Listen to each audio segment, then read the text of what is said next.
What's up, everybody? It is Wednesday night, 9 p.m. Eastern Standard Time, and it's your boys, Mike and Mish, with the Mike and Mish Show. What's up, Mike? What's up, Kyle? We are back, and what a weekend we had. Man, we had a great weekend, didn't we? Oh, yeah, we did have a great weekend. We threw our first BKFC watch party at the Mohegan Sun. It went very well. We only had a few days to promote it, but, a good, small crowd, but a good-sized crowd. We had about 40 people there, and we gave away a bunch of free stuff and T-shirts and autograph photos of some fighters. It was a really good turnout. And from that 40, we had a handful of them that were like, if we would have known about this a couple weeks out, we would have got you 100 people here, a couple hundred people here. So maybe the next one will freaking pop off, and Mohegan Sun will open their doors up a little bit to bare knuckle fighting. What do you think? Yeah, we got to spread the good word, spread the gospel of bare knuckle fighting, because that's what we are here to do. That's right. That's what we do best. That is right. So everybody go ahead and share this stream.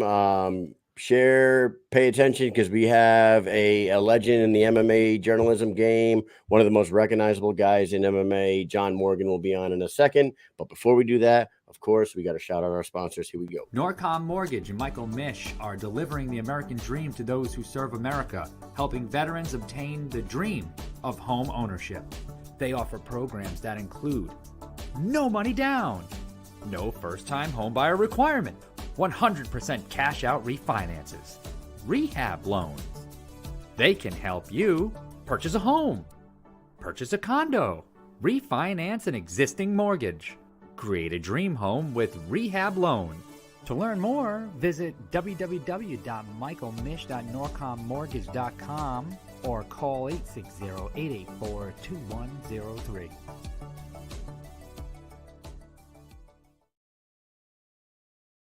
You know the name, you know the number, 860-884-2103. Call Michael Mish, one of the best mortgage brokers in the country.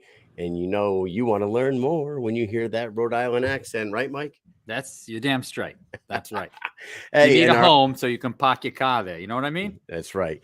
All right. And of course, our other sponsors, we got Bareknuckle Corn Snacks. If you can't make it out to an event, you might as well go to bareknucklecornsnacks.com, check out all their different popcorn flavors, order yourself some bags, and sit down on the couch and watch the fights from your home with some tasty snacks. bareknucklecornsnacks.com. And the last one, BKBetShark. Go to BKBetShark on Instagram. This dude knows how to put his money in the right spots to make yourself some money. Go follow BKBetShark.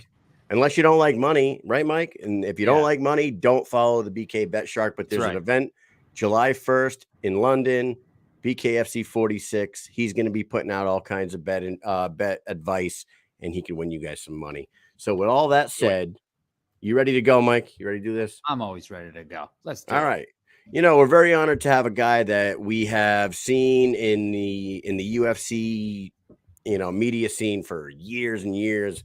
MMA Junkie, MMA Underground. He's got his podcast, the MMA Road Show, and we're going to talk to him about all that stuff, and we're going to see where he stands with the bare knuckle sport. I'm very interested to see what he has to say about that. So here he is, the man himself, John Morgan. What's up, buddy?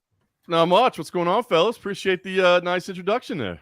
Yeah, no problem. We're pretty good at those. At least we're good at those.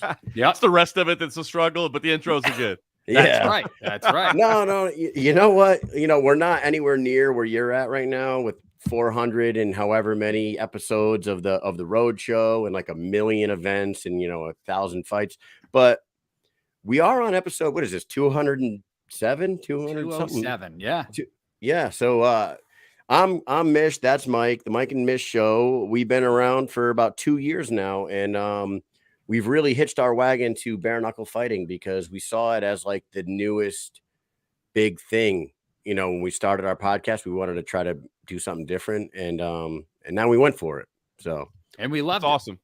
Yeah, no, it's awesome. I mean, I really, a lot of times I'll talk to journalists that are coming up or podcast hosts or whoever, just people that just want to be involved in the combat sports game. And, a lot of times what they'll come up to me, John, man, I'm a big fan of what you do. I love what you do. How can I get to where you do? How can I do what you're doing? And I always try to tell them, like, look, you can, and you definitely can get there. But what I would definitely recommend is if you can take a unique approach, see if you can do something a little bit different than everybody else out there. I mean, does the world really need another, MMA podcast or MMA website or that's basically covering the UFC? Like, no, I mean, there's already plenty of those out there. A lot of those. Now, if you can come at it from a unique angle and maybe do it a little bit different way, cover it with a unique voice, absolutely. But exactly, man, I think you guys are spot on. You see an up-and-coming idea, an up-and-coming organization. You're like, man, I like that. Let's cover that. And you're going to have access to athletes that a lot of people don't, and you're going to get in there right away. So kudos to you guys, man. Smart move, and I'm glad to see it's working out for you. Like I said, you're racking up the episodes. Yeah, it's going way better than we thought it would. That's for sure. Yeah, at first we're like, let's do a show together, and maybe a few of our friends will watch, and we can talk about it with each other the next day. Huh? That sounds like a great idea.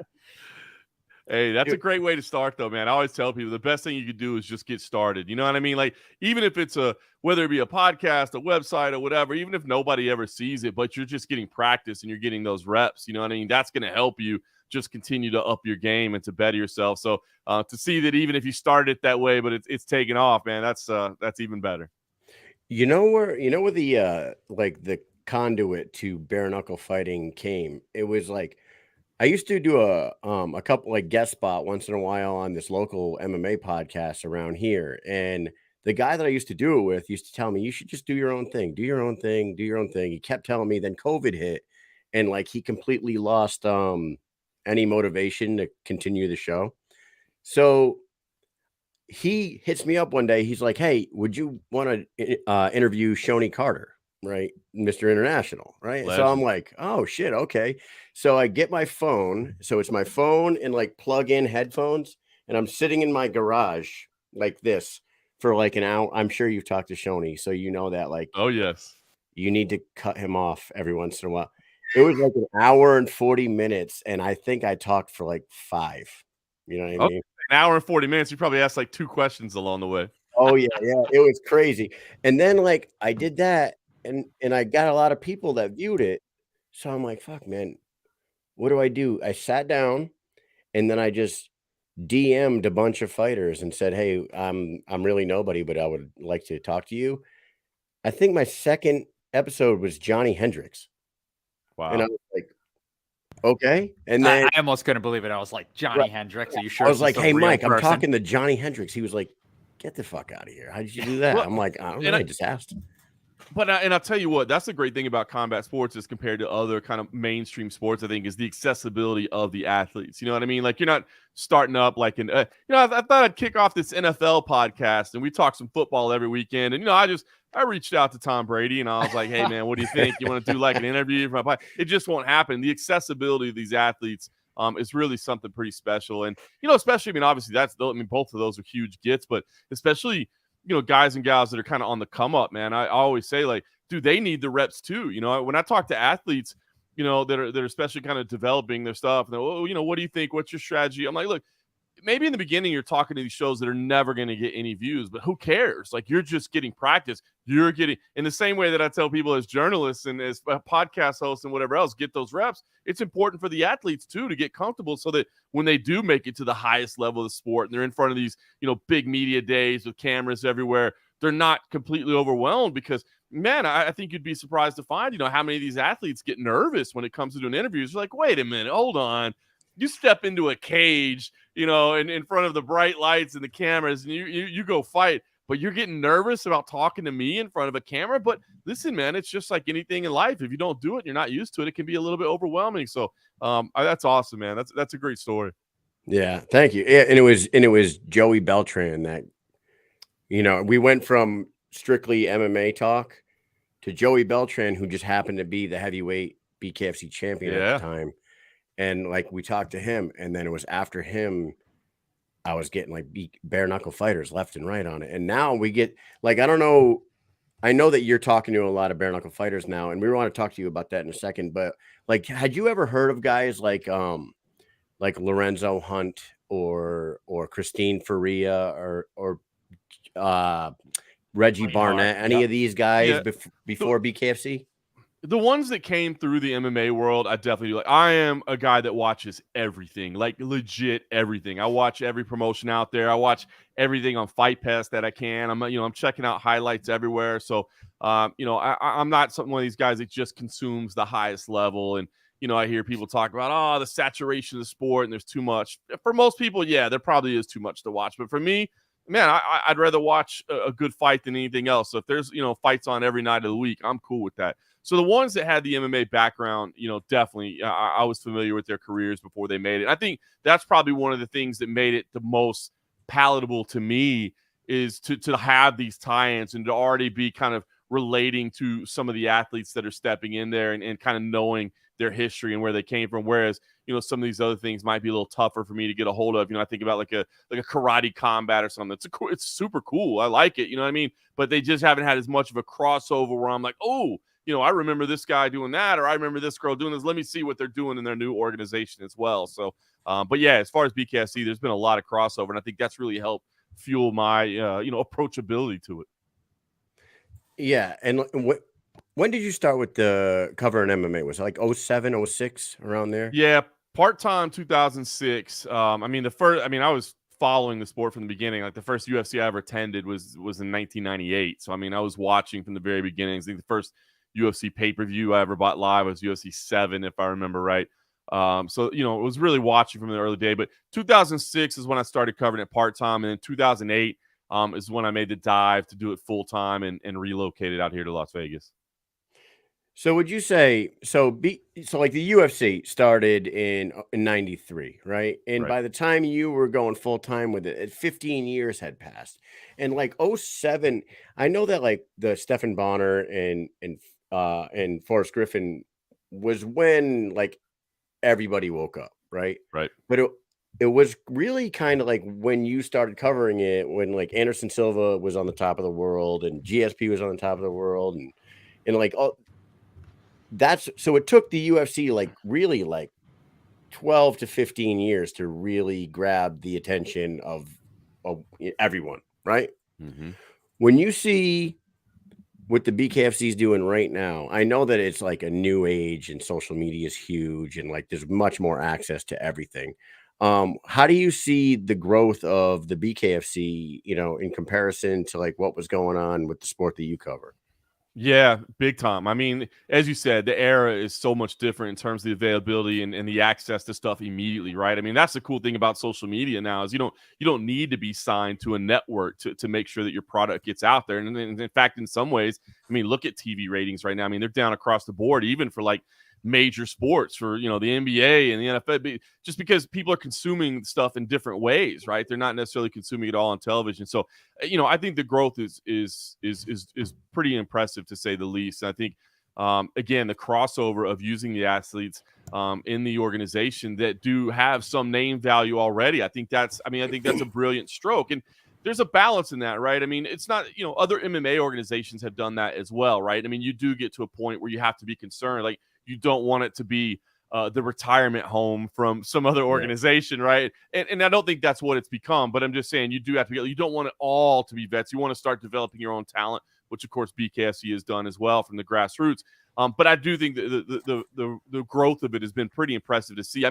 Look, it's a visually striking thing. You know what I mean? It's visceral. Yeah. It grabs your attention. When you see people out there bare knuckle, it's like, whoa, what is this? And I think they've done a great job of capturing it, with production values in terms of the video presentation, some of the photos and stuff that come out of it as well. It really grabs your attention. So I think they've done a good job of really kind of bringing attention to the product from an early stage.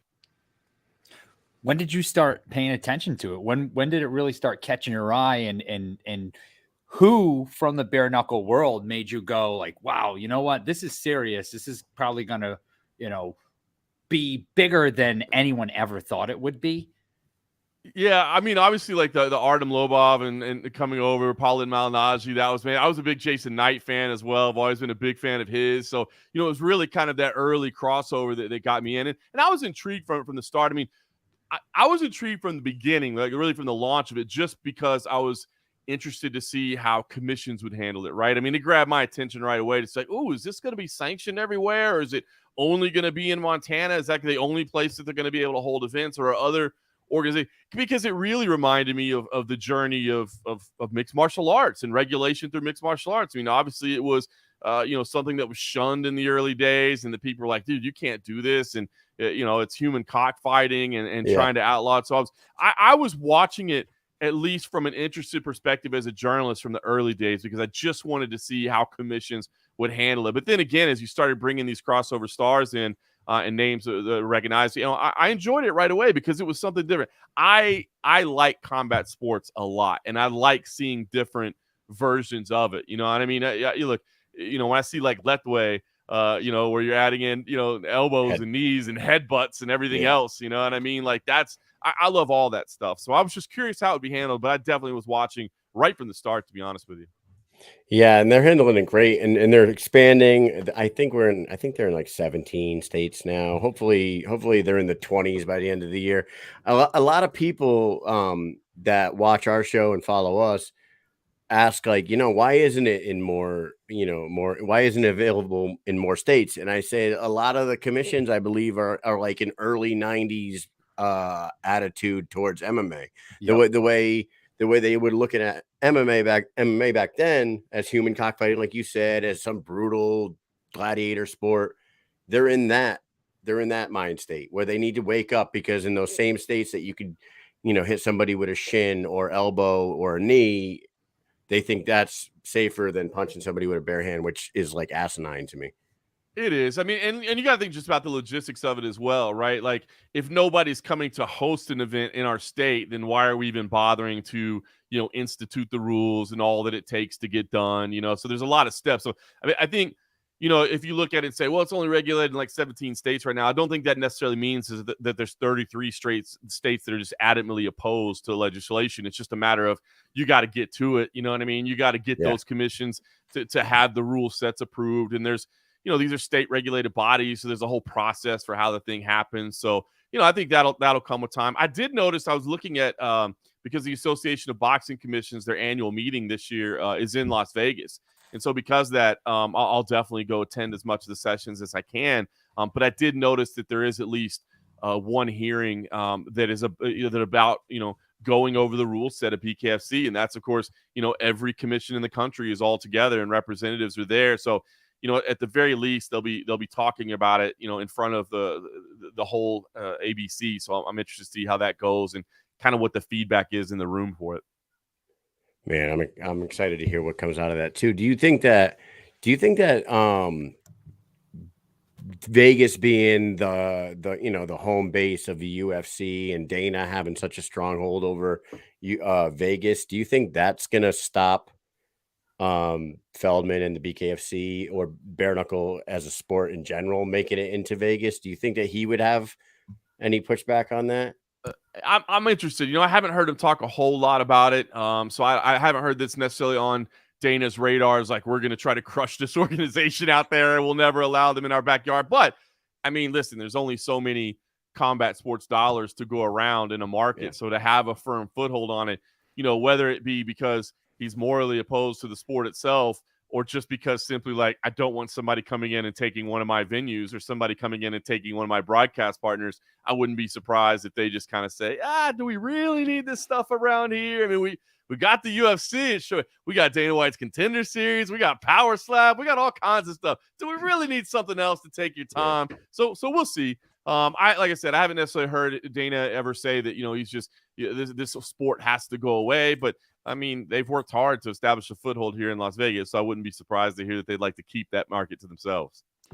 Do you think by opening up that slap fight market that they may have helped Bareknuckle enter Las Vegas?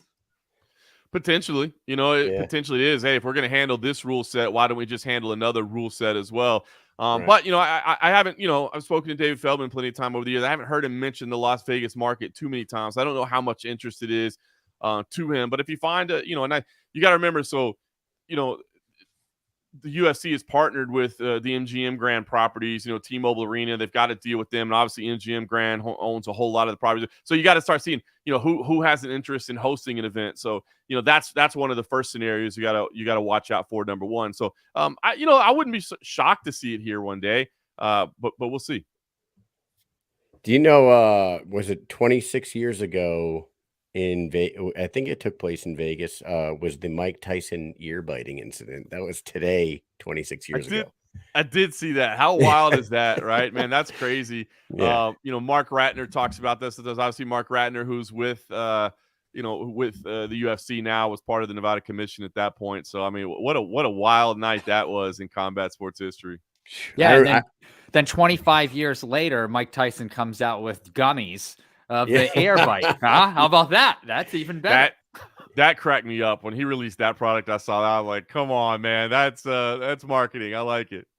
Yeah, I like, that's one of those moments in sports. Like, I was 15 years old. I remember exactly whose living room I was standing in. I remember we watched Tyson Holyfield 1 in that same kid's house. We had to get the second one.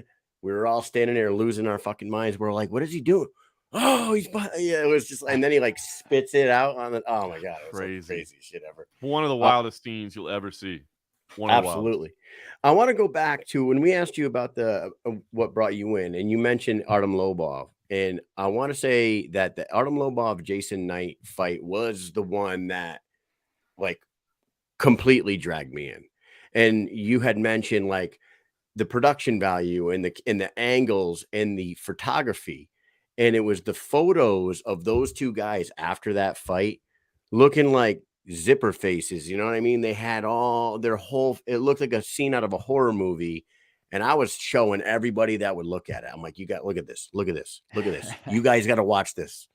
You got to come over and watch this. I'm telling you, that was the one. And you mentioned that. And the BKFC has Nick Vespi and Phil Lambert. They always seem to like get that shot when the blood is like flying off, and Mike Perry spitting like that picture was fantastic. It's a lot of really cool photo, like you said. It's really great.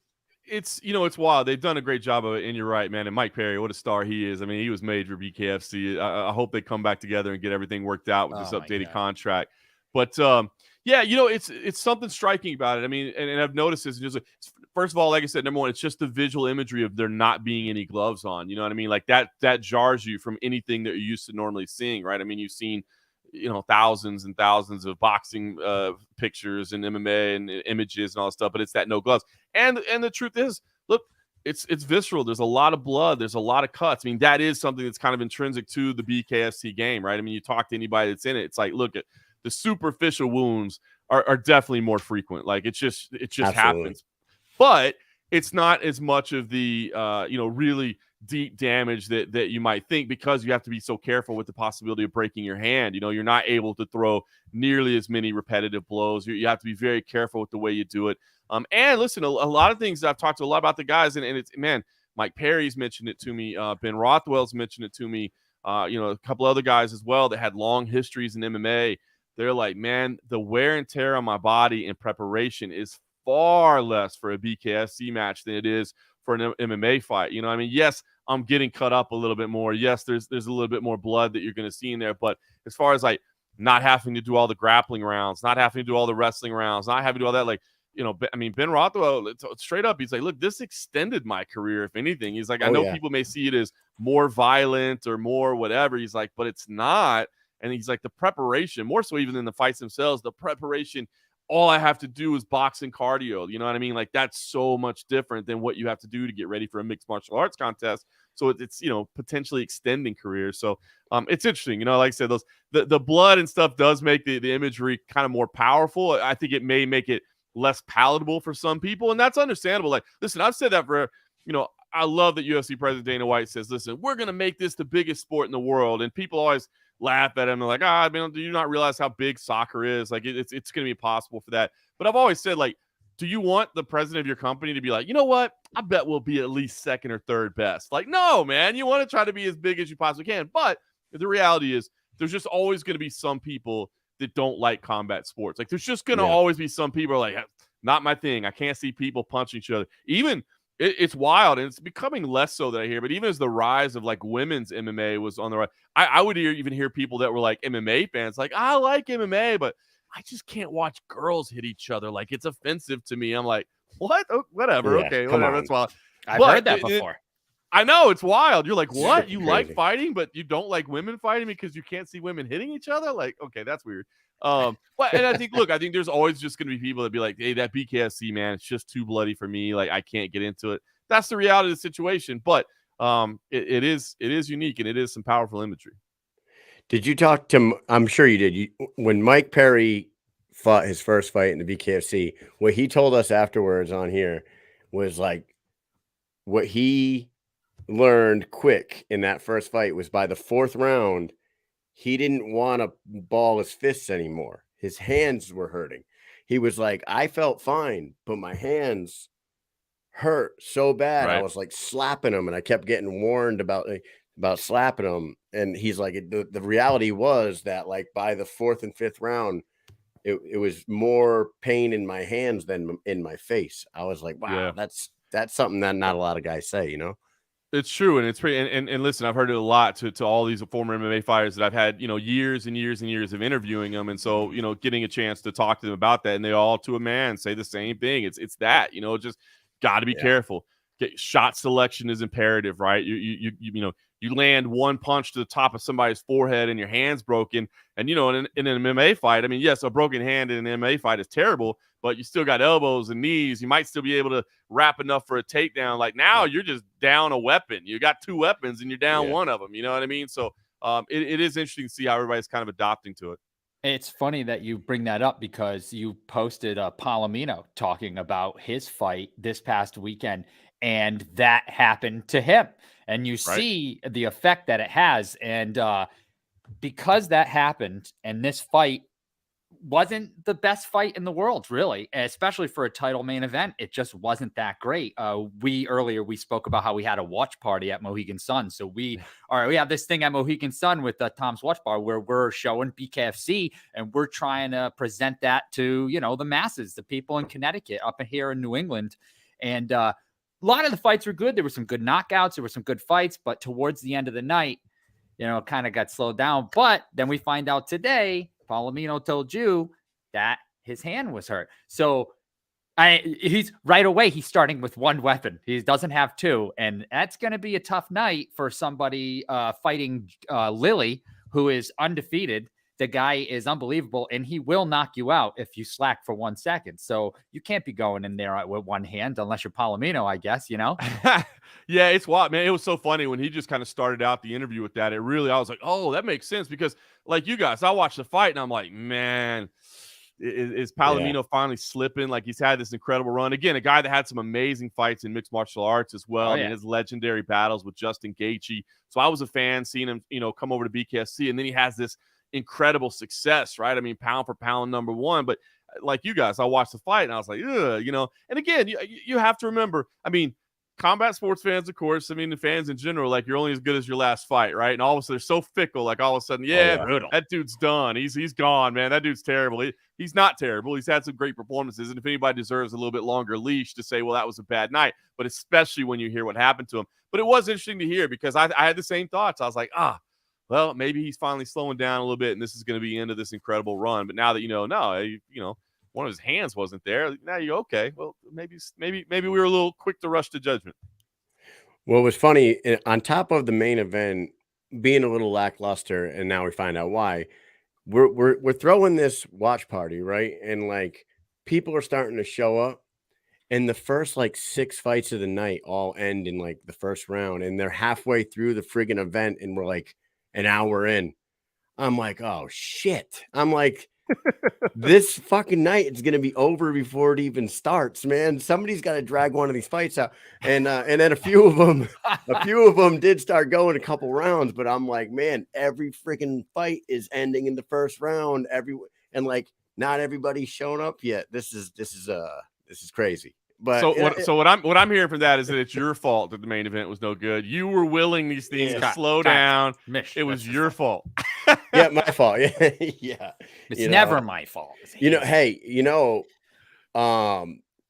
you're familiar with Mike Richmond, obviously, and Dave Mundell. Sure. They're fighting July 14th. And you were talking about how this is a sport of precision and picking your shots. And there are not two guys. I mean, these two are, some of the best in the world in this sport at being cerebral in the squared circle. When Mike Richmond and Dave Mundell throw their shots, they are with precision and they land on their spots. And that's why they've been so good in this sport. That main event's unbelievable. I know you're familiar with both of those guys. What are your thoughts on that main event coming up July 14th? That's a great one. That's far. I was just actually pulling up that lineup and looking at the card right now, man. That's a fantastic main event.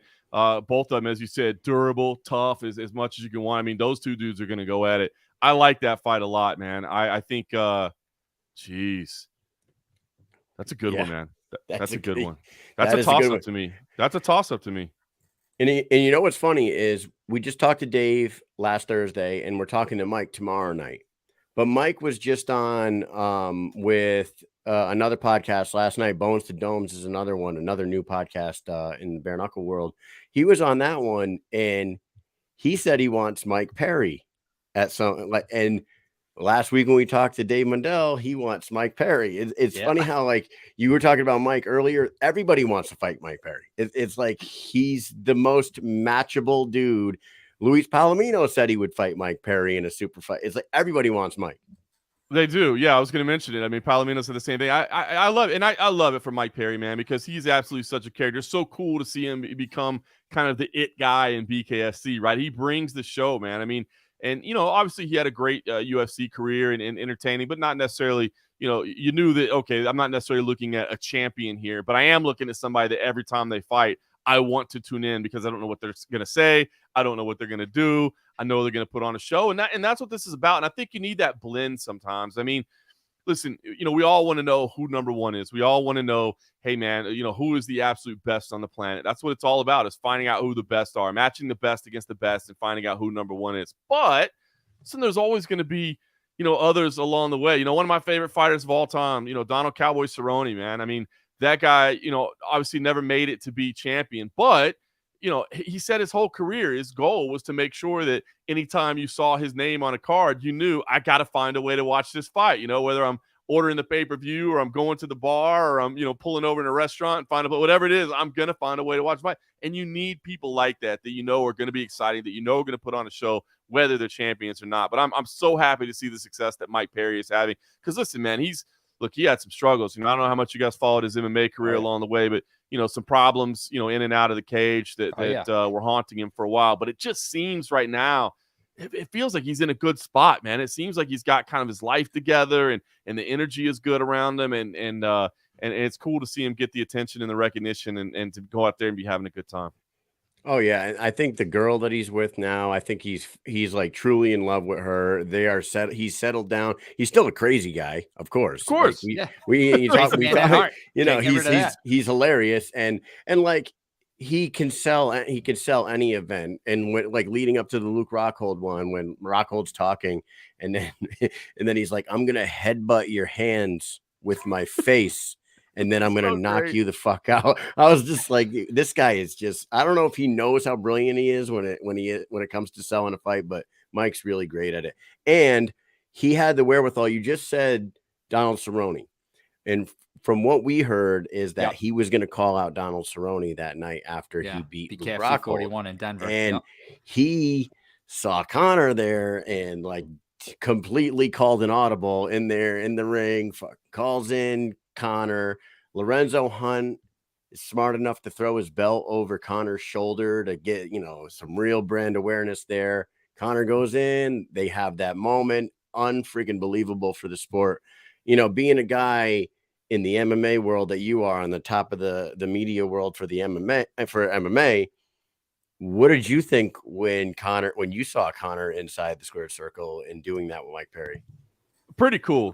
First of all, it just made you. I mean, how wild is it? I mean, how big of a star is Conor McGregor that literally was like the biggest story in mixed martial arts that weekend, and it wasn't even him competing. It was just him showing up in an organization. So pretty cool. I think it goes to show what a fan, like when Conor McGregor says like I would absolutely love to do this. Like I guarantee you that's no hype. You know what I mean? Like I'm sure he would love. He loves the idea of combat sports and the idea of testing himself in that way. And I absolutely think he would do that. Now, of course, we realize, and I think, fortunately, even David Feldman, I think, has been, in interviews, has made it a point to say, look, we know that can't happen right now. Right. And I like that because I always hate when promoters are trying to promise something empty. You know what I mean? Like to go out there and say, yeah, I don't know, man. We've been having some conversations and maybe that could happen. Like, come on, bro. It's not going to happen. So I like the fact that he's saying, no, we're not going to do it right. But could it happen down the line? Who knows? Maybe. But I thought it was cool to get in there and Conor's a wild man. So for him to get in there and like you said, for Mike Perry to have the wherewithal of like, hey, let's do a face-off. Like, why? I don't know. Like, we're not actually going to fight, but I know this is going to be an awesome picture. I know people are going to be talking about it. So you said it's that subtle genius. Like, did Mike really know how big it would be, or did it just happen? And it did. I mean, that's the greatness of Mike Perry. Yeah, he's just naturally a star. And it is great that he made it to BKFC so that he could, it's not that he didn't showcase what he had before, but now he shines in the spotlight. There's something natural about Mike Perry when he says things and he's just being himself. Before, people did like it, but like you said, he still kind of has that checkered past, rather. When he was there, it was at top of mind. People are thinking about that, but now he's just such he's definitely escalated himself to the top. And I really, really, really hope that BKFC can get the job done to bring him back. And I don't think it would be any fault of theirs if he doesn't come back, but I just think that he's been elevated so much right now that everybody's looking for the money fight. Everybody now, Conor, Chaelson, and those guys, if you don't emulate what they did coming up, which everybody's starting to do and learn, entertainment is huge. Yes, it's a sport, but the entertainment is that's the top bill right there. If you're entertaining, you don't even need to be. You could have a championship fight below you if you're the most entertaining person, Absolutely. I mean, we've seen it over and over, and the names you mentioned were the perfect examples of it. I mean, it's just not enough just to win in this. Now, here's the thing is you can be incredibly entertaining. If you lose every single fight, that's still not going to work for you. You still got to win some fights along the way. But, I think that's one of the things, the great thing about MMA over the years. I mean, you look at some of the legends of the sport. I mean, guys like BJ Penn, guys like Randy Couture, like they don't necessarily have the most sparkling records in their career, but they went out there and they took the toughest challenges and they entertained along the way, not to the level of like a Conor or a Chael in terms of the speaking side of it, but BJ was a bit of a character, but they went out there and they took the toughest challenges available. But yeah, to your point, Mike Perry, this has been it just seems like a match made in heaven. And I think you're right.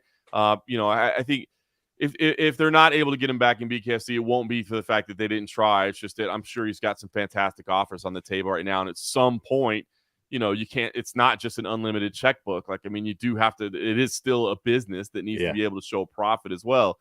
So it's going to be some challenge, but I do hope they come together. It just really seems like it's been the perfect platform for Mike Perry.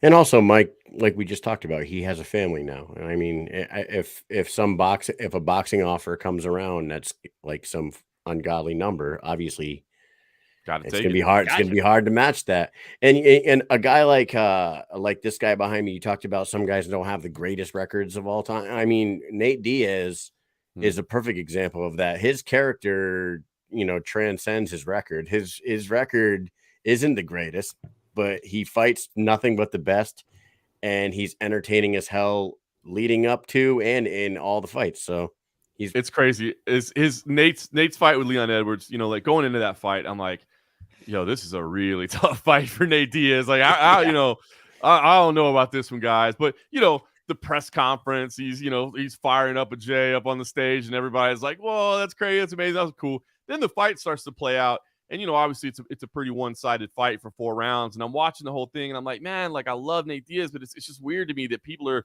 so loyal to him. Like I knew this was going to be a bad stylist. And then he tags him in the 5th round. And rather than go try to finish the fight, he's like pointing at him and laughing at him. And I'm like, and the crowd just going crazy. I'm like, who else does that other than Yeah. Nate Diaz, man? You know, it's only Nate Diaz. So I'm interested. Look, this upcoming boxing match with Jake Paul, like I'm intrigued. You know, I've been saying along. You know, first of all, Jake Paul, I'm not one of these guys that hates on Jake Paul. Like, I think you have to respect the effort that he's put in. Like, he's done his best to become the best boxer he can be. Like, is he a marketing genius? Is he a lot of hype? Yes. But is he putting the work in the gym in as well? Yes, he is. And he is a good athlete. But, you know, with him, some of his fights I've cared about and some of them I haven't. You know, depending on the opponent he drew, it's like, okay, this one gets my interest. This one doesn't. You know, I'll watch this one. I won't watch that one. I'm all in on this one, man. Like, I'm all in on this, and I can't wait for this. Absolutely, man. I think everybody's all in on that one. We're gonna get off the BKFC for a minute because we do want to ask you about your career a little bit. But have you been to a BKFC event live yet? I haven't. I need to get it done, man. I need to make it. You know, it's funny. I was Denver. I was gonna try to make that trip, but it was kind of weird. Like I was actually going right back to Denver the next week for one championship, and I had some other things going on with my schedule. But I need to make it out. I do want to get out. I need to fit it in the schedule. I hear they're going to be going back to Denver soon. If that's a place that you like to go see fights, and I don't see why you wouldn't, because Denver's a freaking love great Denver. place. Love Denver. If they're going back, I would say get the next one, because the last one they put 9,000 plus inside that arena, and it hit big time. It was fantastic. And I don't remember which show it might have even been on their own podcast. David Feldman said the next card that they're building for later this year is twice as big as the last Denver card. And me and him were like, yeah, I think how that's can early he October possibly make something for that bigger than twice as big as Denver's last one? How is that even possible? But that's wild. He does keep delivering, though, man. I'm telling you, David Feldman will make these teases, make these promises. Like, come on. And then all of a sudden he delivers. Oh, man, that is amazing. You got to go out to an event, John, and you got to hear it, because like even like standing right by the ringside and watching it and hearing it is amazing. But like you don't even need to be near the ring to hear it. Mike and I at the first Denver event, we were like way over by the stage talking to someone, and Keegan Vandermeer, this young up and coming fighter, the first fight of the night on the prelims, hit this dude in the side of the head with a right hook, broke his hand, and put like 9 stitches in the side of the dude's head. But the sound, the combination, it sounded like a baseball breaking a bat. We were like, whoa, what the hell was that? Yeah. And the crowd went friggin' nuts. And then we're like watching the replay, and we're like, that sound came from that punch? Yeah. That doesn't even sound possible. And then we found out afterwards he like shattered his knuckles on the dude's head, but it was unbelievable. The sound's incredible. Yeah, it's the production in a live event is really great. You got to get out there. But Mike and I we told you at the beginning of this that we started this as like a fun side hobby. We're both full-time in the military, and now we're like doing this all the time, and we're talking to a guy who does this for a living, who's probably talked to 5,000 fighters in his lifetime. I wanted to ask you a couple, like, I told you when we first started, it was the second podcast that I did that I felt this way. I felt like, holy shit, I'm talking to Johnny Hendricks, right? Who was when you started doing fighter interviews, who was that fighter that you were like standing in front of or talking to that you were like thinking in your head, like, I can't fucking believe I'm talking to this guy?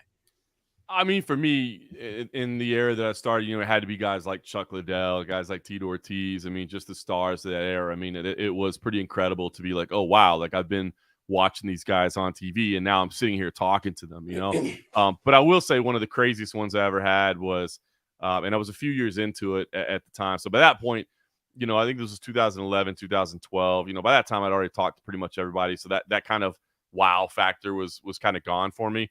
But I got to do commentary on an event in Brazil with Royce Gracie. And I was just like, the hell? Like, how did this happen? You know what I mean? Like, I'm sitting next to Royce Gracie calling fights in Brazil. And that one still got me, where I was like, wow, like this dude is the reason, this thing all started and how it all began. So that one got to me. But yeah, I mean, that era, all of that, Anderson Silva's and like you said, the names you mentioned, George St. all those stars.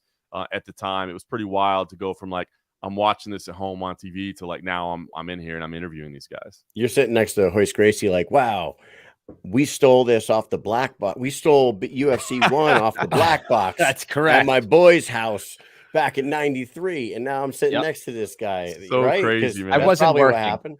I wasn't working in elementary school, so you can't blame me. I couldn't pay for it. I had to steal Wasn't it. my fault. Yeah, it's my grandmother's fault. You kidding me? She had the black box. I used it. That's What was I supposed to amazing. do?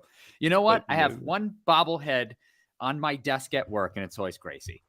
That's awesome. And yeah, and I just feel like, yep. Oh, there it is right there. We have the same one because we got that when he did a little deal with Bellator, you know, and obviously we've been talking about Mohegan Sun. Mohegan Sun became like the hub for Bellator, you know, so we are right there, and they were giving away these bobbleheads. And I was like, this is perfect. This is the guy that started it all for me. So he has a spot on my desk at work, and everybody who comes by my desk, they're going to have to listen to me talk about it. So I got some behind me, but I've got the Bellator ones right over here on the shelf. I've actually got the Hoist, the Randy, the Fedor, and the Kimbo Slice. Wow. Over there. So that's yeah. awesome. So you must have been to Mohegan Sun a bunch of times, no? To be honest, I never really went out to the East Coast that much, so I haven't been there. In fact, you know what? I don't know that I've ever been at Mohegan Sun. So when I first started out, I lived in Ohio, but so did Dan Stupp, and he would handle a lot of events. And I moved to Vegas in 2008, and so I would handle a lot of the West Coast, and then he would handle the East Coast. And we had, as our staff grew, we had like Matt Erickson that lived in the Chicago area that would head out east. Eventually, we brought on Nolan King, who was he was at Mohegan when that was Bellator's bubble during the pandemic era. He was going through all that. So now that I think about it, I don't think I've ever been to Mohegan. Wow. And the UFC came to Mohegan, I think in 05. I want to say Andrei Arlovsky was fighting Paul, what the hell was his name? Botello, yeah. And funny story about that. I'm going to tell this story because I think you'll appreciate this. I waited tables. I waited tables in this barbecue restaurant at Mohegan Sun, upstairs from the arena. And after the weigh-ins, the fighters were coming up and eating. So Tim Sylvia was there to watch that event. He was just there in the casino. And Andrei Arlovsky and his team come to the front desk, and they seat them in this booth area in the restaurant. Like 10 minutes later, and Tim Sylvia and a few people are up at the hostess desk. So I'm like, oh, shit, Tim Sylvia's right there. I'm going to go tell them. So I run up there, and I go, hey, these guys here are with those guys over there. So sit them close to those guys over there. Okay. They're all together. Troublemaker. Yeah. So I'm like 22 at the time. So 24 at the time. So I go back and I'm standing next to my buddy Dave, and I'm like, watch this shit, dude. Something's going to happen here. Literally like 30 seconds later, Andrei Arlovsky and Tim Sylvia are like face to face in the middle of the restaurant. People are like getting between them, and they had to be separated. And next thing you know, they're going to put Tim Sylvia and his team like in the back corner of the restaurant, and Andrei Arlovsky in the front private corner. room. Yeah. And the hostess comes back. She comes back to me. She's like, you're such a fucking asshole. She's like, you knew that was. I was like, I wanted to see what would happen. I thought it would be a fun story. You know, he's trying to create news. There was nobody to record. It was just the hostess. Yeah, that is pretty funny. That's a little devious there, but it is funny. It was definitely a dickhead move for sure. You said it, you know, not me. Yeah.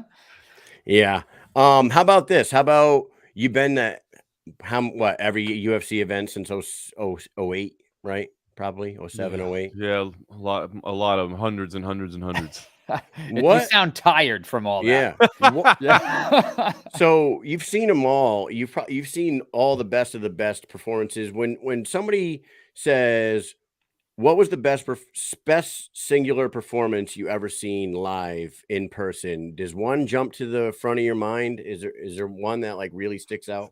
It's incredible, man. That's a great question. I mean, you know, the night Conor McGregor became the double champ at Madison Square Garden, like that. I mean, I don't know if I've ever seen somebody fight more flawlessly than that, especially given the stage, given the magnitude of the moment. You know what I mean? And that one will always stand out to me. I mean, there's been some amazing fights over the years. I mean, there's always like amazing atmospheres and things as well. You know, like George St. Pierre fighting in the Bell Center in Montreal was always incredible. The return fight for the UFC to Brazil when it was just stacked and loaded up with all the Brazilian legends. I mean, that was amazing. So, there's been some amazing nights and some amazing atmospheres and some amazing moments. But when you talk about singular performances of like some of the greatest ever, that stands up as one of the greatest of all time. I have to say this. We were talking at work yesterday during break, preparing for tonight, and we're talking about greatest singular performances.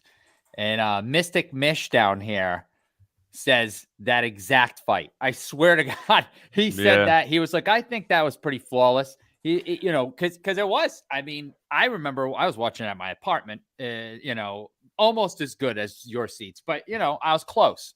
And I remember watching it, and it was like, holy shit, like he's had no problem. It was almost like he had the glow. He had that last dragon glow in the ring, and he just couldn't be bothered with being hurt. Like he couldn't be 100%. hit. He couldn't be, Alvarez couldn't get away from him. It seemed like every shot hit right where it was supposed to. It was insane. Unbelievable. I mean, listen, Anderson Silva and the knockout of Vitor Belfort. I mean, that was amazing especially after the tension. That was one of the greatest stare downs I'd ever seen in my life. Like I remember like shaking with excitement after that because Vitor had been talking trash and just saying that Anderson's fake, and the exact phrase he uses was that he wears a mask, saying that he's fake, he's two-faced, and they go to have their stare down, and Anderson has his son hand him one of those like Jabberwocky's mask, and he puts the white Jabberwocky's mask on like right in front of him. I was just like, oh, like I remember literally like, and then he goes out and hits him with that front kick. I mean, Anderson's had some. Anderson was in the Matrix. I mean, he really was. Obviously, people point to like the Forrest Griffin fight. And Forrest will point to that as just like a dude. Just like I just knew there was nothing I could do to touch him. So Anderson had a couple of those along the way as well that were just like, this dude is untouchable. And it's a shame because I think a lot of people that are newer to the sport probably only saw the tail end of Anderson's career and didn't really see the highs. And that always gets to be like an interesting argument to me, like who's the greatest of all time? Like, well, do you get to cut it off at some point? Like, do you get to say like that prime era, or do you have to factor in, kind of what happened on the downside? Because, GSP never had that downside. Khabib Nurmagomedov walked away before there was that downside. So where do you factor that in? But man, prime Anderson Silva, that dude was on a different planet, man. He was just like a different level. It was amazing. Actually, when Mike and I were having that conversation about Flawless, I mentioned Anderson versus Forrest Griffin. And I remember Forrest Griffin running out of the cage like he shit his pants. I don't remember exactly what happened there, but remember he got up and ran out of the he was embarrassed. It was crazy. He was embarrassed. Somebody in the comments threw one in there that is No Love versus Dominic Cruz. Oh, yeah. That is a great call right there, because that was pretty damn flawless, and he was popping and locking and really. Well, that's the thing that was definitely in my mind too. I was thinking about that one going through. I mean, when you're out there fighting a high level championship contest and you're throwing in a couple dance moves along the way as well, just for a little emphasis, that was incredible. That was one of the greatest performances we've ever seen as well. Yeah, it's crazy. Now, Mike and I haven't been to nearly as many events as you, but we have been to 19 now, and we're learning that because we are not journalists. I mean, we didn't go to school for anything. We started this and we're having a blast, right? Yeah, we're a couple of stunads. We go out and we talk to people, a couple of dummies, couple of army guys doing our thing. But we do take it absolutely serious when we do get media credential, and then we go to these events. When we get off the plane, it is balls to the wall until we get on the plane to go home. It's 18, 20-hour days. The event nights, there might not even be any sleep those nights. You know what I'm saying? So we're learning kind of what this life is like. And I can't imagine what yours is like, but I'm not going to even ask you that part. I want to know what Monday or Tuesday is like for John Morgan after a Tuesday through Sunday fucking mayhem festival. What is that Monday like for you? It's right back to work, man. Unfortunately, you know what I mean? Like that's the reality of it. Like it just, there's no break from this thing. And I love it, man. There's nothing I'd rather do. Like I love this, but it is one of the things that's tough is the relentless nature of it, right? There is no off season. I was a buddy that, that works in baseball. And I used to ask him, like, baseball has to be a gruel. Like, man, I didn't even know this. Like, baseball, they have like pre-game availabilities and post-game availabilities every single day. And you think that's 162 games. It's so you're telling me every day there's a pre-game media availability, there's the game, and there's post-game media availability. Like, dude, every single day. And it's like, yeah, it's a grind, but guess what? There's also like 3 months where we don't do anything. You know what I mean? Like, there is an off season where we look to, and we had that. And there just is no off season in this sport, which is beautiful in some ways, because like, we always got something to talk about. Like, there's always a fight coming up. Which is great. We're not trying to fill in like, what are we going to talk about on this show? Like, who could possibly be taken in the 7th round of the draft coming up? Like, no, we got another big fight to talk about. So that's great. But the flip side of that is there is no pause from it, which is crazy. The pandemic area was nuts because it was just like everything here in Las Vegas. At least, that's one thing since leaving a big staff like MMA Junkie with a big staff, at least it's like, I'm taking this week off. You go cover that one. There isn't that luxury anymore with kind of what I'm doing at the time being. So it's a grind, man. It's Monday's right back to it. Sunday, I try to just keep that as a family day. I try to not book any interviews. I do have a son that's getting older now, a wife as well. I have an 11-year-old kid, and I try to make sure like that's a family day. I do, and I've started to try to change it a little bit sometimes lately, but I'm still basically guilty of it. I will take the first flight home that I can get out on Sunday, even if that means absolutely, as you said, there is no sleep, because I get finished working at like 4 a.m. and it's straight to the airport. And there are some times where my wife was like, yo, you come home and like you're exhausted. Like, why don't you just stay there and sleep a little bit? But I want to get home. Like, I just want to see my family. You know what I mean? I want to spend that time with them. So that's why I love the Vegas events, man, where I can just a home game where I can just drive home and I can sleep in my own bed and I can wake up the next morning and in my own bed. I mean, I love that. So yeah, Monday's already back to the grind, but Sunday I try to keep that one for the family.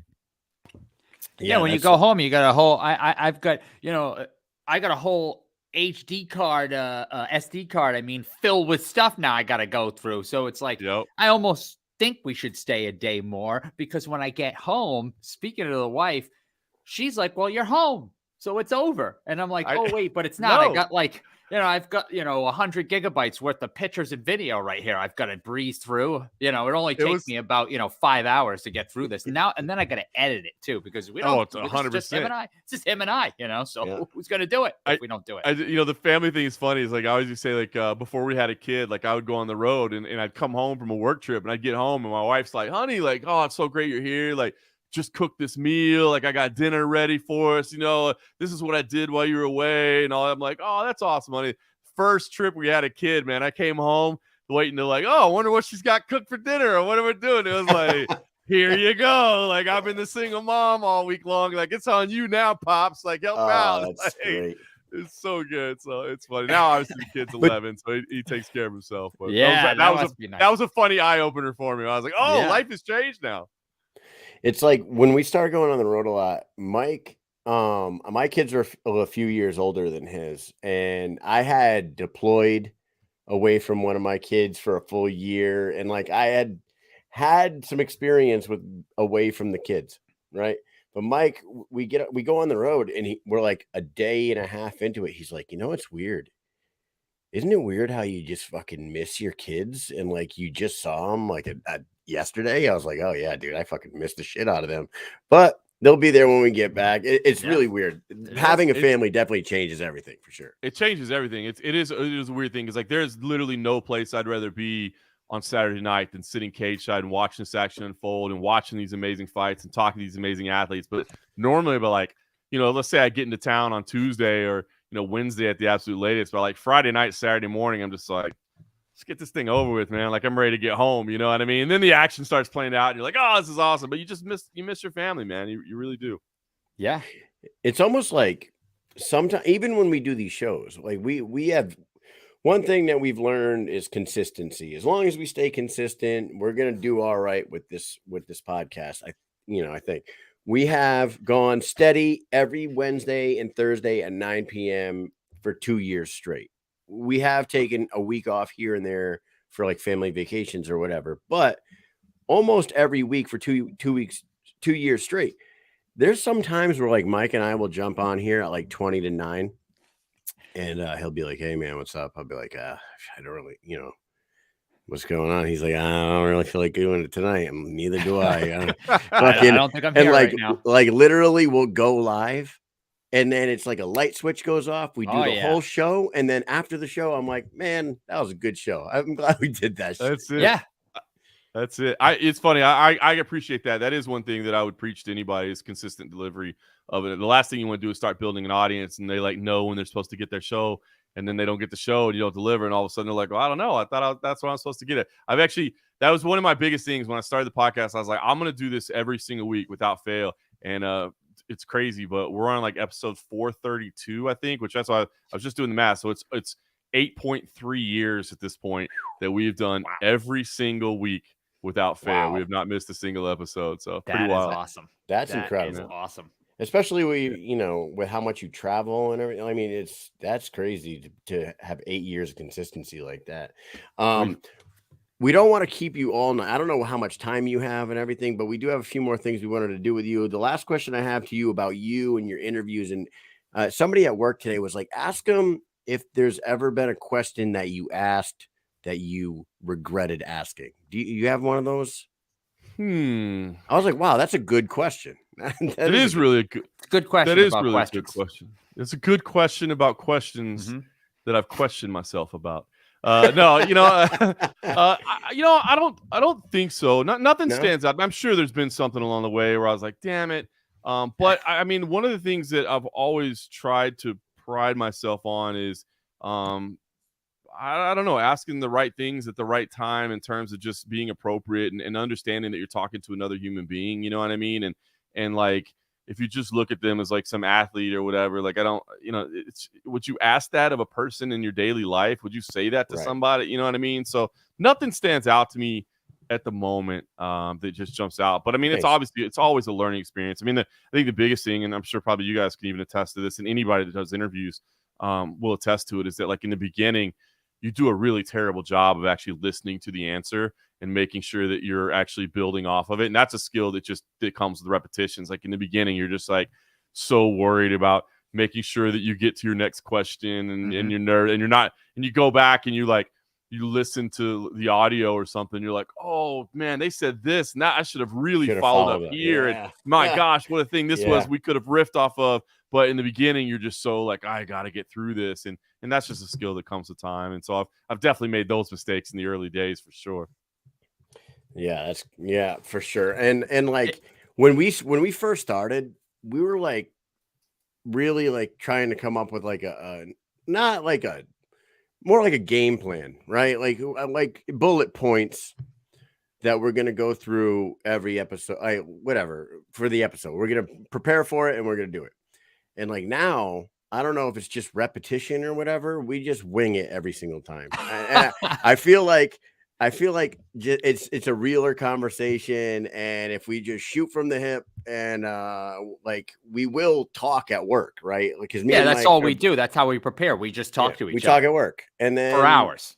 Nothing's written down. Like we probably should. We'd probably be better if we did that. But we talk about it enough at work that we're going to talk about, and then we just do it. So if it's something that you truly love and something that you're truly passionate about, then you can do that because it is literally like what you would be doing anyway. You know what I mean? It's like I would be talking about mixed martial arts and combat sports, whether it was my job or not. So it makes it easy. You know what I mean? It's when it's not your true passion, when it's just something you're doing because you somehow were assigned this sport as your job or whatever. Then I think at that point, like, preparation and making sure you're buttoned up, and it's just something you love and you're doing. I mean, I think you can go, Yeah. To go back to what you were saying, like, when you start off, you're not really listening to somebody's answer and you're not trying to build off of that and create a conversation. I remember when we first started together, it was like, all right, Kyle's going to talk, then I'm going to talk. And then Kyle's going to talk, and then I'm going to talk, and it's go back and forth. And it was almost like we were canned. Everything was, hey, we're going to do this, then you're going to do that. And then if it's, and the thing is, like, conversation isn't perfect. Nothing's perfect. So how can you go by this script because the other person doesn't have the script, so you can't go off of this. It's crazy. 100%. I think that's smart. And as I said, for broadcasting of any kind, I mean, I know there's certain situations where it's got to be perfect and buttoned up, but like, just to help alleviate the nerves or whatever. Like, it's conversation. You know what I mean? If you Right. mess up a little bit, if you say a wrong word or you mention something wrong, like that doesn't happen in your normal life. Like in normal conversations, people don't stutter over their words from time to time or say the wrong thing. You go like, oh, I didn't mean that. You know what I mean? So like, let the nerves go. Like, it's just a conversation and it's something you love and it's something you care about. So you're gonna be fine. It's awesome, man. I want to ask you a couple UFC questions because 90% of our focus is on bare knuckle these days. But couple questions. All right. First one, how good is Ilia Topuria? And is that the guy that's going to finally knock Alexander Volkanovski off his mantle, or should Alex worry about his next fight? Ilya is really, really, really good. He's an A+ athlete, as you can see, and I've been very high on this kid since he came in, and I think that last performance you saw, kind of really opened some eyes maybe that weren't on that Ilia Topuria bandwagon. He is really, really good. I think he's the complete package in terms of fighting skills, and I also think he's quite marketable as well. He's kind of got that little swagger to him. He's got, he's got some top-level Spanish soccer players showing up. I mean, he's got the reach there, so he's really good. Is he the one to take out Volkanovski? I don't know. That's a tough order, man, because Volkanovski is also really, really good. But what I can tell you is I really want to see the fight, man. I think it'd be a phenomenal fight. I'm not ruling Yair Rodriguez out next week. I mean, Yair is incredible. He does amazing things. I mean, I think overall you'd say that, Alexander Volkanovski is the more well-rounded fighter, and he's a pretty sizable favorite according to the odds makers for a reason. But Yair is capable of doing some crazy things. So I'm not necessarily just looking past Yair Rodriguez by any stretch. But the idea of Volkanovski and Topuria to me sounds like an absolutely phenomenal fight. That performance by him last weekend was damn near flawless. We were talking about flawless victories earlier. That, recency bias, that might be in the conversation as well, because he was phenomenal in that fight. And Josh Emmett, I mean, it was a 10-7 round in there. You know what I mean? Like, unreal. I love it. But Josh Emmett's toughness. I mean, how about that? The doctor comes in before round 5. Is like, are you sure you want to fight? And he's like, hell yeah, let's go. And then he signals to the crowd. It's like, let's do this. Like, come on, man. Yeah, it was an unbelievable performance. I heard something on Sirius XM. These guys were talking about this, and I couldn't believe that this is an actual rumor. And maybe you can fucking squash this rumor for us, or maybe it has some legs. Ronda Rousey returning to MMA, or is that a social media drummed up rumor? I do. I think that's a social media thing. To be honest with you, man, Ronda came in, and I mean, it's amazing. A lot of people want to rewrite history because of the way her career ended, but like, I cannot explain to you how big of a star she was. I mean, you lived it, but I mean, I was living it up close, and it was unbelievable. But I just think she got so soured on the sport.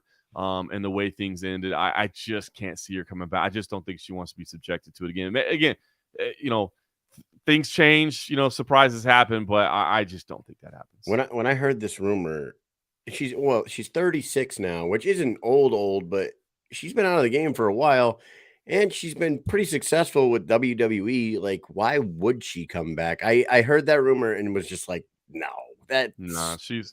financially, she has absolutely zero need to do it. But on top of that, on top of that, she just doesn't have the passion to do it anymore. Her passion is elsewhere now.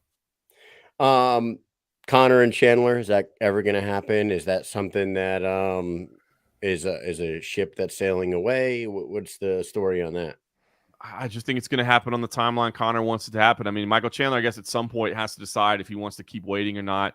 I mean, there's the whole issue, of course, that he's got to be enrolled in the USADA drug testing program again for 6 months. To the best of our knowledge, he has not re-enrolled at this time. We certainly know that he hasn't had any tests because USADA hasn't posted any results. So, and now, I mean, I don't know if you remember a few weeks back, I was talking to UFC President Dana White, in a post-fight press conference, and I was like, what's going on? And, he started laying the groundwork then. It's like, hold on, we got the Ultimate Fighter going on. We know it's supposed to fight. What's up with the announcement? He's like, well, you guys got to understand. I mean, Conor's got a lot of money, and it's tough to get these guys back together. And I'm just sitting there going like, oh, man, where is this?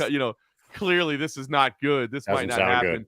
And now you got Michael Chandler saying, well, maybe first quarter next year. So I'm holding out hope it happens. I do truly believe Conor wants to fight again, and but he's going to do it on his timeline, man. He's not going to do it in anything other than the way he feels most comfortable. So it does seem that this December date's not going to happen, and I guess we're looking to Q1. So I'm holding out hope, but it's a cautious hope. I'm not writing it off just yet, but man, it just keeps not happening. Yeah, and I mean, I wonder how do you guys like?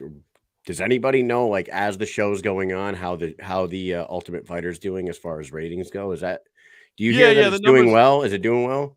It's doing okay. I mean, listen, again, television numbers are down. You know what I mean? It's averaged around Yeah. like 300,000 an episode, but that doesn't include the streaming numbers that we don't have access to. So it's really kind of a weird thing when you talk about TV ratings now, because it's just TV ratings aren't what they once were, especially when you can deliver so much through streaming, which we don't have access to those numbers. So it doesn't seem to be doing gangbusters, but everybody seems to be happy with it.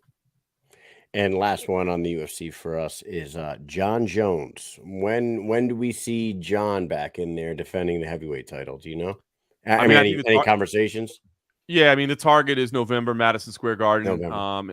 That's the idea, but and we still got time, right? I mean, we're still 5 months out from that. I guess 4.5 at this point, so there's still time, but we haven't heard an announcement yet. But the idea was, John Jones in Madison Square Garden in November, Conor McGregor in Las Vegas in December, which would have been a heck of a year for the UFC. Doesn't look like we're going to get Conor. Hoping we do get John Jones. So we'll see how it plays out. But that's that kind of the idea right now. Awesome, man. I mean, we used to be such diehard UFC fans, and we still are. We still watch as much as we can.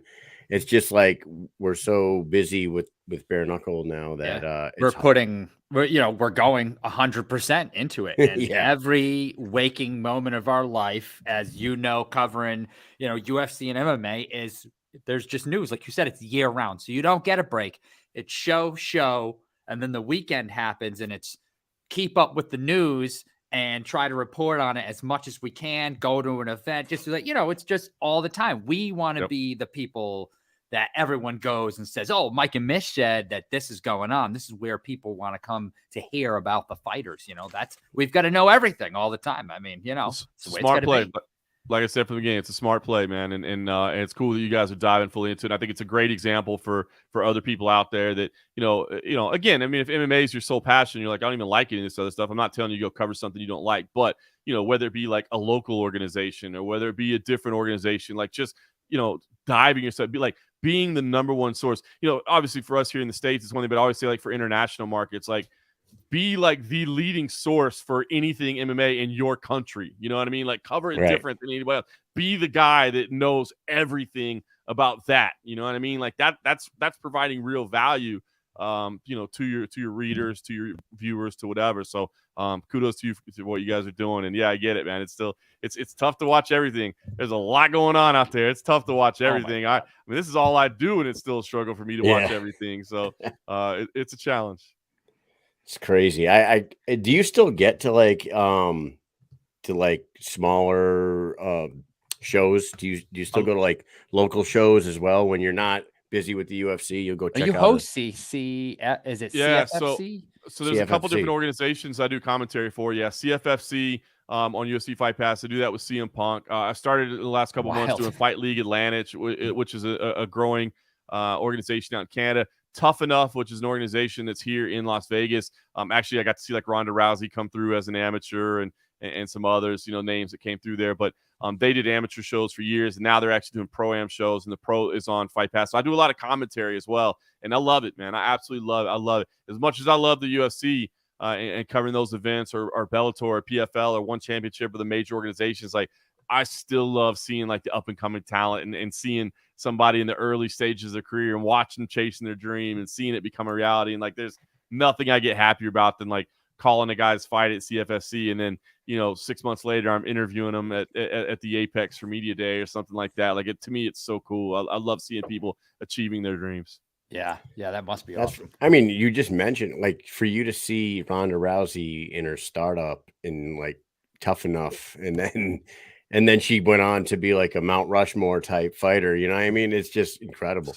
We used to have right down the street from my house used to be the Yankees AA affiliate in the mid 90s. And like, I got to see Mariano Rivera and Jorge Posada and Alfonso Soriano and like all these guys that never Jeter. I never saw Jeter, but I did get to see like Yankee greats that were coming down, but the ones like you said, like Alfonso Soriano and Jorge Posada, these guys went on to do really big things with the New York Yankees. And although I'm a diehard Red Sox fan, they were 5 minutes down the street from my house, so I really enjoyed watching these young baseball studs before anybody knew them. That was very cool. It must be. I love it. It's so cool, man. You see that talent, and you're like, oh, there's something there. You know what I mean? Like, oh, I can see that. Like, let's see where this goes. You know, so I still love that. Absolutely love it. You know, the one Yankee that came through that AA affiliate down the street from my house, Ruben Rivera. It was Mariano Rivera's cousin, right? Ruben Rivera was supposed to be the next big center fielder. He was like the Ken Griffey Jr. coming up through. He made it to the bigs, and then you know what he's known for? Stealing Derek Jeter's glove and selling it. Like what an asshole. Yeah, like what an absolute dipshit. I guess he like really like went down the wrong path or whatever. But yeah, that is pretty funny. We're going to speed round you real quick. We do this at the end of every show with every guest, and we've had you for an hour and 15 minutes. You are the man, John. Thank you for giving us an hour and 15 minutes of your time, but we're going to ask you 10 questions. They're quick questions. You travel as much as anybody I think I've ever talked to in my entire life. Number one question, biggest airplane pet peeve. What is it? Oh, people putting their feet up, man, like taking their shoes off or whatever, and then putting their feet like up on the wall or the chair in front of them. Like, what are you doing, bro? This ain't your house. Unbelievable and unacceptable. Unacceptable. It's not okay. Not happening. Not on my plane. Not on my plane. No. Number two, Mike. Favorite martial arts movie of all time? Bloodsport, man. That was incredible, man. I think that was, as I was kind of still a kid, but that was, you know, that was kind of a basis for mixed martial arts in a lot of ways, right? I mean, it's all these different styles meeting each other, you know what I mean? Kumite, baby. Yeah. The Kumite, that dim mak, that death touch. And matter of fact, that was the first rated R movie that I allowed my kids to watch when they were growing up, because it is a rated R movie, but there's like 2 F-bombs, and it's fantastic. Number 3, who is your favorite Ted Lasso character? Oh man, I love that show, man. I really did. Soccer is actually one of my favorite sports, but that I was telling somebody the other day that just finished watching it that like you don't really need to know anything about soccer or care about soccer to just enjoy that show. I loved it. I mean, Ted himself obviously is a phenomenal character. Dude, I love the whole ensemble though. His assistant coach is just hilarious as well. But you got to go Ted. That's one of the greatest characters. Beard. Yeah, of course, man. Of course. But Ted, you know who my favorite is Roy Kent. Roy Kent's amazing as well. I mean, the whole the final series of everything was phenomenal. The way it all played out, and him kind of evolving and growing. Yeah, I actually am on like the 4th episode. I just started the other day, and I keep seeing Ted Lasso everywhere. I'm like, what is this Ted Lasso? You know, so good. I love that series. I'm telling you guys, anybody that hasn't seen this show, go on YouTube, look up Roy Kent bullies, and Roy's description on how to handle a bully in the 3rd season, where he talks about going into the room at 4 a.m. with a thick rope dipped in red paint, and then you beat them in their sleep until they wake up and they mistake the paint for blood. Then you laugh long and hard, and then you continue to beat them. I fucking thought that was the funniest character. Unbelievable. All right, number 4. Favorite location to cover an event? I think you might have answered this earlier, kind of. Well, I mean, home. Vegas is nice because it's home. But I will say we had some great nights in Brazil, Rio de Janeiro, especially because you would get done and then you would just kind of walk out. Like the whole host hotels would be like on the beach. You just walk across the street and you sit on the beach in a plastic chair with $1 ice cold beers and the breeze coming in. Not to mention just the passion that they have for the sport of mixed martial arts. So I haven't gone down there long. I did 29 times to Brazil. Wow. And we had some pretty cool nights down there. That's incredible. 29 trips to freaking Brazil. That sounds unreal. How about follow-up question? That sketchiest location you ever covered in the event? I put myself in some very sketchy situations. I would say that, most of the places the events have been fine, But Brazil would probably also be a good place to answer for that as well. Like Same answer. That's great. Yeah, I have actually put myself into some pretty dumb situations where the next day I'm like, what were you thinking, you moron? Like, and especially like, I am not afraid to have a few too many frosty beverages, and I don't exactly have the greatest volume control with my voice. So I was just like a walking target to get taken out. But yeah, that's also great. Brazil. So favorite location and sketchiest location, same answer. I love it. All right, number 6. Here we go.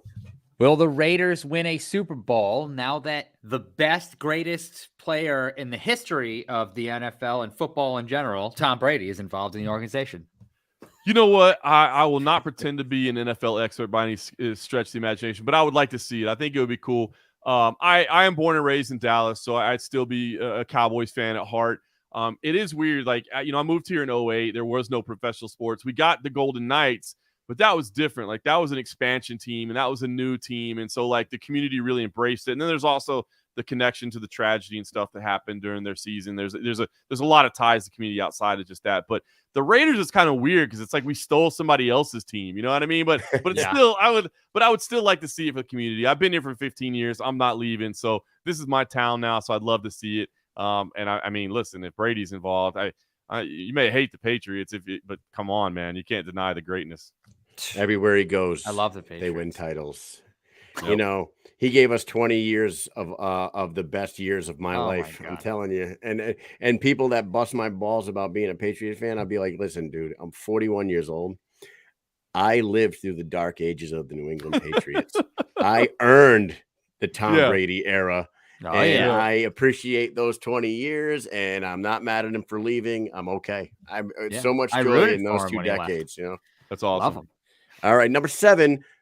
Do you think a Conor McGregor Bareknuckle fight could ever happen? I think you might have answered that earlier. Maybe. We touched on it, but I'll reiterate it. Over? Yeah, I'll reiterate. I think it absolutely could. I mean, look, he'd have to get all the way through his contract, because if he retires with fights left on his deal, like, the UFC is not just going to let him go. Right. So there'd have to be a lot of steps to take, but I would say maybe. I would give it. I think it absolutely could happen. Man, when he said it in the ring, that was one thing. And then he did the interview with Ariel Helwani out in Ireland, and he was so adamant about how into that sport he was, and how, like, it's impossible to have a boring match. And yeah, I'd be into this. I'd be into it.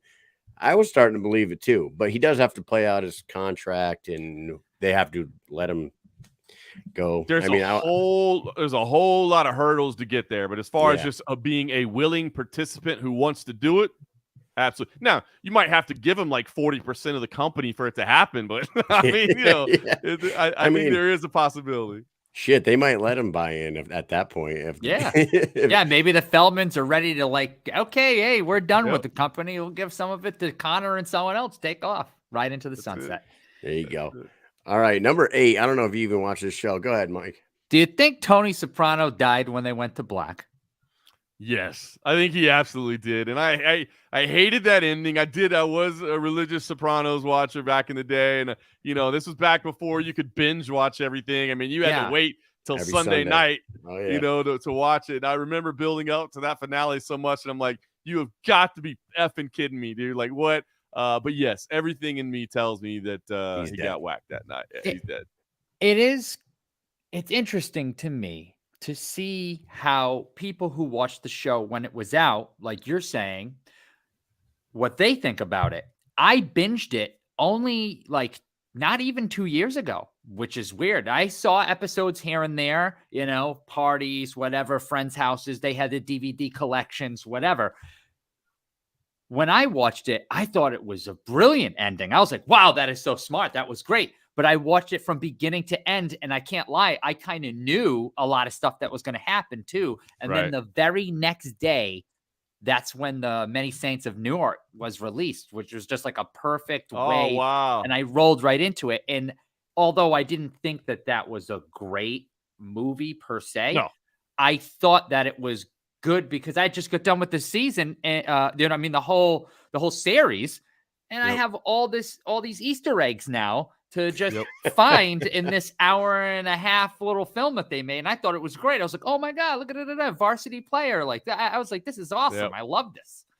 Yeah. So, and you know, the many Saints of Newark, I was one of the biggest. I mean, I'm with you guys. I was like a diehard Sopranos fan through and through. I got a autographed photo of the whole cast on my wall downstairs. My dad's buddy bought it for me for Christmas because he thought I needed it. But that movie, to me, seemed like a pilot episode for a new series. And what they should have done is, instead of making that a film, they should have made that like a direct to HBO film as a pilot to a new series, you know, chronicling the early lives of Tony and Silvio and those guys. That if they would have went that route, nobody would have been pissed off about that about that movie. You know? Yeah. God bless Tony Soprano. Two more. What do you think is something that everybody lies about? And if they say they don't, they're lying. Ooh. I don't know. That's a crazy question. That's funny. What's something that everybody lies about? I don't know, man. Yeah. You know, there's something too, like, because I know this question and I don't really think about this too much. I know as soon as this show ends, I'm going to be like, I got an something's answer. going to happen. What is it, Kyle? Do you floss every day? When your dentist asks you, do you floss every day? And you go, yeah, I do.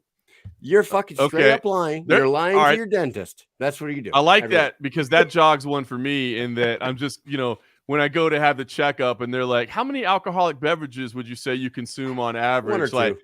that thing ain't getting filled out accurately, bro. Like, that ain't getting filled out accurately. Like, that's a great answer. You know what, John? In the military, we have these periodic health assessments. We do them every year. We have to go through like a physical with doctors. We get blood drawn. We get our immunizations. We talk to counselors. There is this little bubble sheet that we always have to fill out, right? And it always asks those questions. One of the questions is, do you think by today's standards, did your parents beat you? Basically, is the question when you were a kid. And you have to put and I always put yes. Yes, by today's standards, my parents beat me. Yes, they did. Absolutely. And that made me the quality man that I am today. That's right. But then there's always that question. How many drinks do you have in, one sitting or, one night? Well, it's like maybe 1 to 2 times a month, 1 to 2 times a week, 1 to 2 a day. Yeah. On a regular time drinking, is it 1 to 2, 2 to 4, how many drinks 4 do to you have, 6? right? Yeah. Nobody ever tells the truth. You're right. That's hilarious, man. That is a fantastic answer, especially being in the military. And I love that answer. I love that. And the last one, you don't have to go too deep into this one. You could just go ahead and spit it out. Go ahead. I know you've been asked. Who are the 4 faces on John Morgan's MMA Mount Rushmore? So it's a tough one, right? Because people, typically like to just pick out like the 4 greatest fighters that they think. But one thing that I always think is interesting, and I've never been to Mount Rushmore, but one thing that always sticks with me when you talk about Mount Rushmore is it's supposed to be different eras, right? Like the whole thing was supposed to represent different eras. So I think of it that way. You got to put Hoist Gracie on there. There's absolutely no way you can't. You got to have Hoist Gracie on there. I would have Ronda Rousey on there, man. You look at what a big portion women's MMA is in the sport today, and it doesn't exist without her.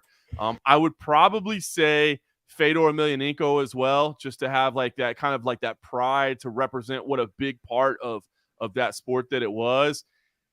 And then it gets tough because now, I mean, you just have a pioneer in the UFC. Now you're going to talk about maybe I'm going to say Anderson Silva because you got to talk about, I mean, and that's horrible because now I don't have Chuck Liddell on there, who was definitely represented that era as well. But I got to have some Brazilian influence in there as well to represent that country. So yeah, that's what I go. And it's a tough one, man, because I feel like I'm leaving people off right there. But I would say Hoist, Fedor, Anderson, and Ronda Rousey.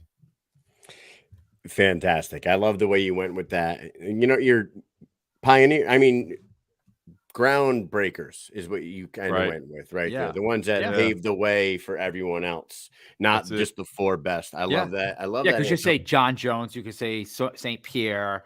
You know, Easy. there's a lot. You could say Conor McGregor. Yeah, Conor McGregor. You know, but I kind of like, because that's kind of, Mount Rushmore's kind of like founding forefathers and stuff, right? So who kind of broke through and paved the way, as you said. That's what I'm going with. Yeah, and some might put Cyborg on there over Rousey, because Cyborg was doing it before Rousey. And I remember when Rousey won the 135 title in Strikeforce, and on the microphone she said, "Chris Cyborg, where are you?" I am paraphrasing, but she was like, "I'll fight you in the back. I'll fight you in the parking lot. I'll fight you wherever I want." She wanted Chris Cyborg. And they just never fucking made that fight, dude. That's the one that like got away.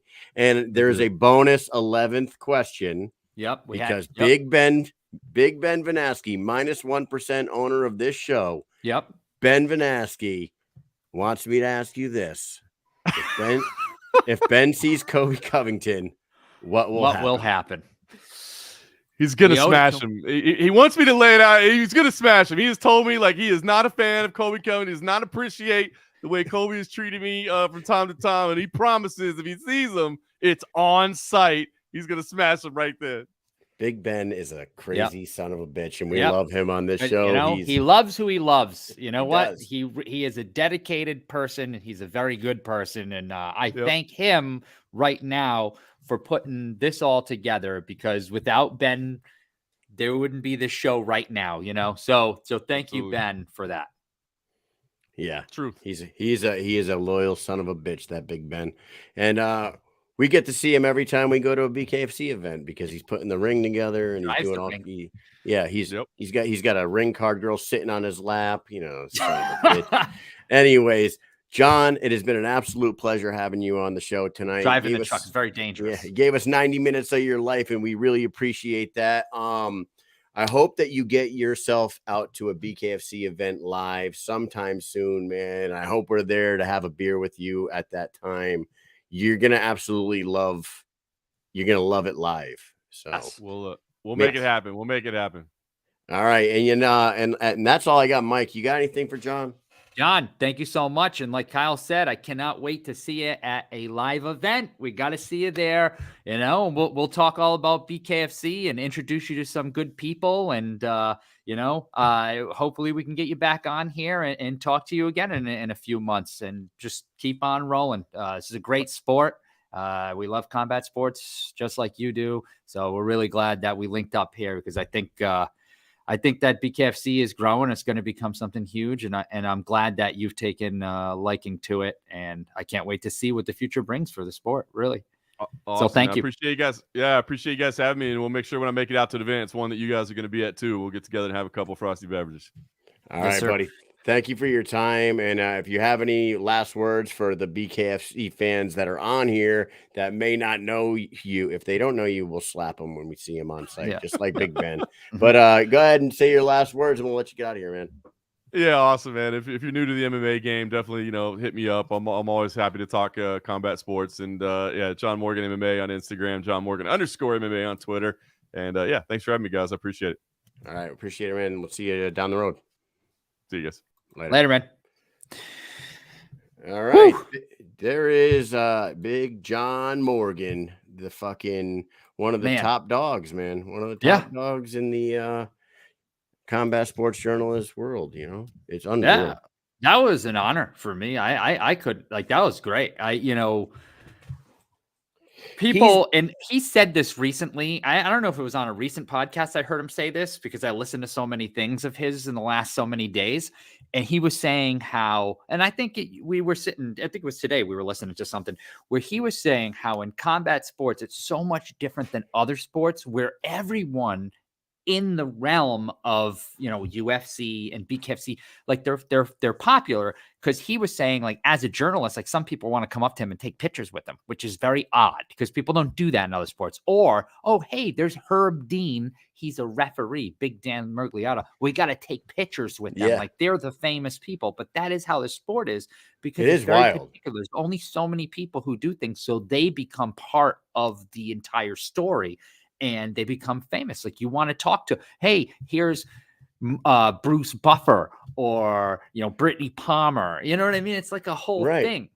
Have you really ever heard of anybody like asking the announcer at an NBA basketball game for a fucking photo, or I don't even know any of them. Right, or one of the NBA referees, or you know what I mean? Like the only guy that I would remember, Ed Hockley, the jacked fucking NFL referee. Ed Hockley, yeah. Ed And doesn't his Hockley, son yeah, ref and now? now his son is a referee now. Like there's very few Oh, who would do that? officials that like you just said though, like when we go to events, people are taking pictures with Big Dan Murgliata. Like people want to We're get taking pictures with we're taking pictures with people want to take pictures with Jeff Houston. You know what I mean? It's really Ben. unbelievable. And I will say this about when I first started the podcast, and I've told the story before, but like when I sat down on the couch and I messaged like almost 400 fighters, direct message, one at a time, asking them if they wanted to come on, like 40 wrote back and said yes.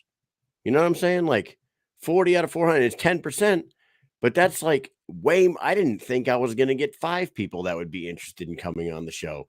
And all of a sudden I had enough people to do shows for a month. I'm like, whoa, I didn't expect that. What the fuck is going on here? This is insane. And now that we're in that community, like we just said, everybody is just like willing to talk about it. You know what I mean?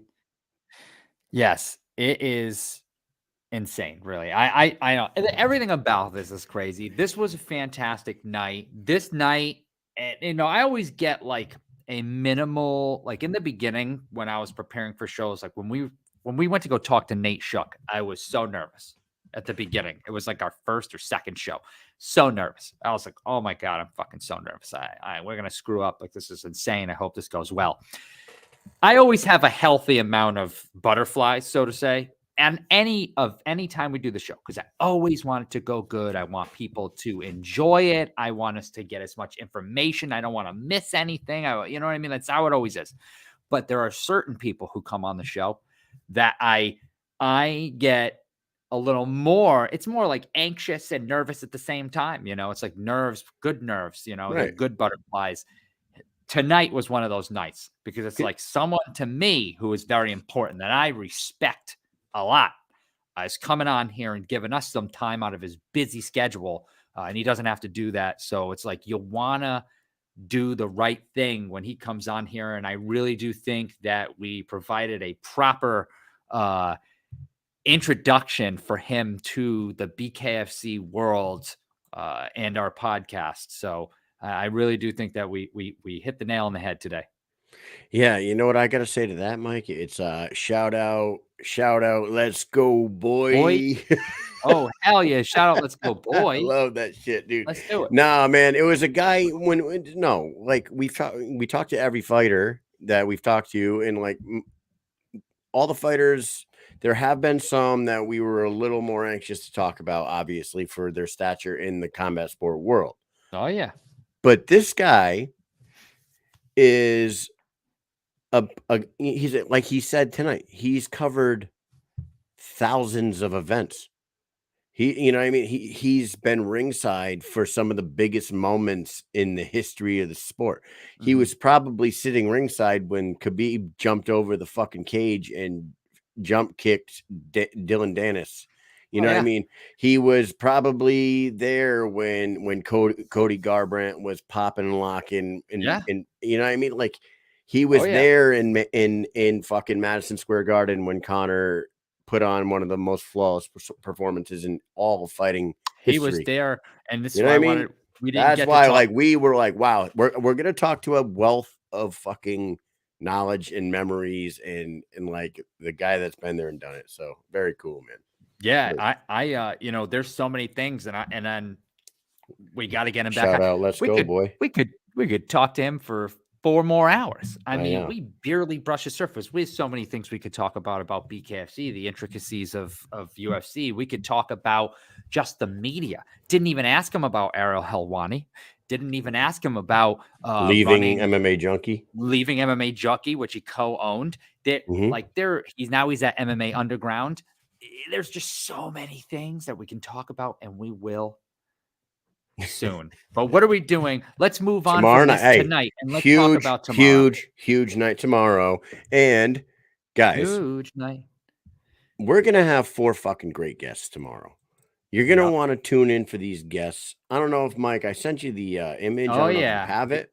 Yes, So, I do. guys, tomorrow night we got four great guests coming on. We're gonna start the night off with one half of the main event, Mike the Marine Richmond. Then we're gonna talk to Martina the Vampire Kroll. I Yes. call her the vampire. It's just what I like to call her. But she has not been around. She's been out for far too long. Yes, she has. Finally has an opponent, and Martina Kroll is back. She's going to be fighting in July, and she's coming back on the show.